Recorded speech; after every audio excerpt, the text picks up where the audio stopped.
Hey everyone, have you ever had that cold sweat moment, worrying about a single hard drive failing and taking all your critical data with it? Well, you're in the right place. Today, we're going to pull back the curtain on RAID 1 mirroring in Linux. This is your practical guide to making your data so much safer. Let's get right into it. So, here's what we're going to tackle. First up, we'll break down what RAID 1 mirroring actually is. Then, we'll roll up our sleeves and create our very first array. After that, we're going to do the unthinkable and simulate a disk failure just to see it work its magic. And finally, we'll wrap up with some crucial best practices to take you from beginner to pro. Okay, let's start at the beginning. What is this RAID 1 thing really? And why do people call it the ultimate safeguard for your most important files? Just picture it for a second. You've got this one single hard drive. It's got your OS, your database, maybe years of work on it. It's just humming along day in, day out, and then, boom, it just stops. What happens next? Well, if you don't have a plan B, the answer is almost always catastrophic data loss and a really, really bad day. And that is exactly where RAID 1 swoops in to save the day. The easiest way to think about it, it's like giving your data an identical twin. Every single piece of information, every file you save, is written to two separate physical disks at the exact same time. This means if one disk suddenly dies, the other one is right there, a perfect up-to-the-second clone ready to take over instantly. No downtime, no data loss. Now you might be thinking, what's the catch? Well, let's talk performance. With read speeds, you actually get a really nice boost. Since the data exists in two places, the system can pull bits and pieces from both disks at once, which can nearly double your read speed. Pretty cool, right? But for write speeds, it's about the same as a single disk, because, well, the system has to do the work of writing the same data twice. So you're basically trading half of your total storage capacity for this awesome redundancy and faster reads. So, where does this really shine? Oh, it's perfect for the disk that holds your operating system, making sure your server can always boot up. It's absolutely essential for database servers where every second of uptime counts. Basically, if you have an application that absolutely, positively cannot go down just because one disk decided to fail, RAID 1 is your go-to solution. All right, enough theory. Theory is great, but seeing it in action is way better. Let's actually build our very first RAID 1 array. It's time to get our hands dirty with some commands. First things first, we got to get our disks ready. We use a command line tool called fdisk to partition our drives. Linux probably sees them as /dev/sdb and /dev/sdc. Now the most important part here is setting the partition's type to fd. This is basically a little flag that tells Linux, hey, this partition is for a RAID array. Once we do that for both disks, we run partprobe to give the system a little nudge so it sees our changes right away. And now for the main event. This is the magic command, md80m. The -c tells it to create a brand new array. We'll call our new virtual drive /dev/md0.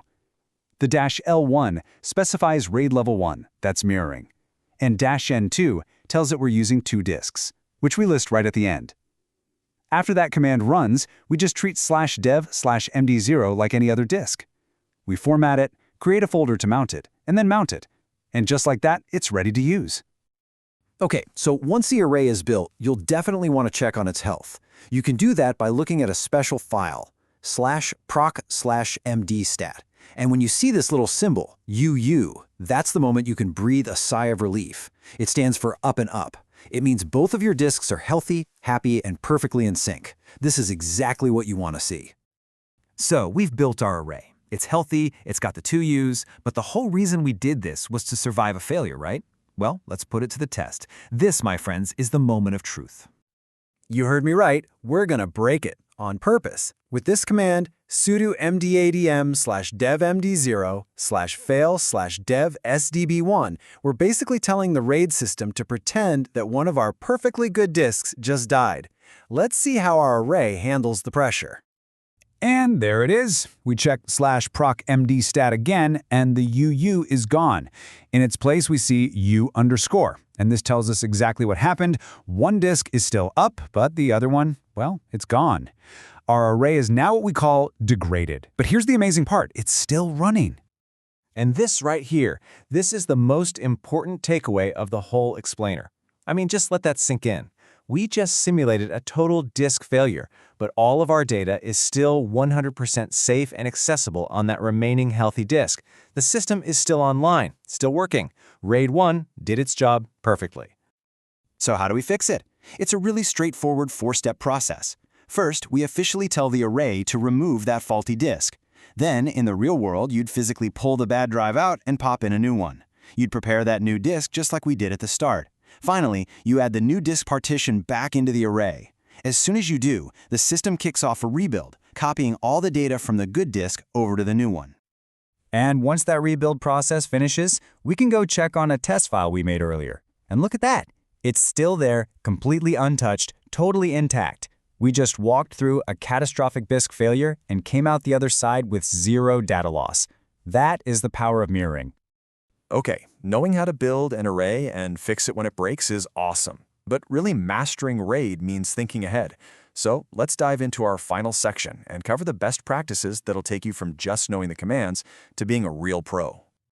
And here's a little something for your notes. Think of this as your MDADEM cheat sheet. We've got our commands to create, fail, remove, and add disks. This is a great one to screenshot, honestly. It'll come in super handy when you're managing your own systems down the road. Now for some real pro tips. Number 1, always save your array configuration. This lets your system reassemble everything correctly after a reboot. Use tools like smartctl to keep an eye on your disk's health so you can spot problems before they fail. And this one is huge, I mean absolutely critical. When you're in a recovery situation, never ever remove the healthy disk by mistake. Double and triple check which disk is the faulty one. Trust me, these little habits will save you a world of pain. So, we did it. We made our data redundant. It's protected from a hardware failure. But I want to leave you with one last question to chew on. Is your data truly safe? I mean, what happens if you accidentally delete a critical file? RAID 1 will instantly delete it from both disks. What about a fire or a ransomware attack that encrypts everything? And this brings us to the most important lesson of all. RAID is for redundancy, not for backups. It's a subtle but vital distinction. And maybe, just maybe, that's a topic for our next explainer.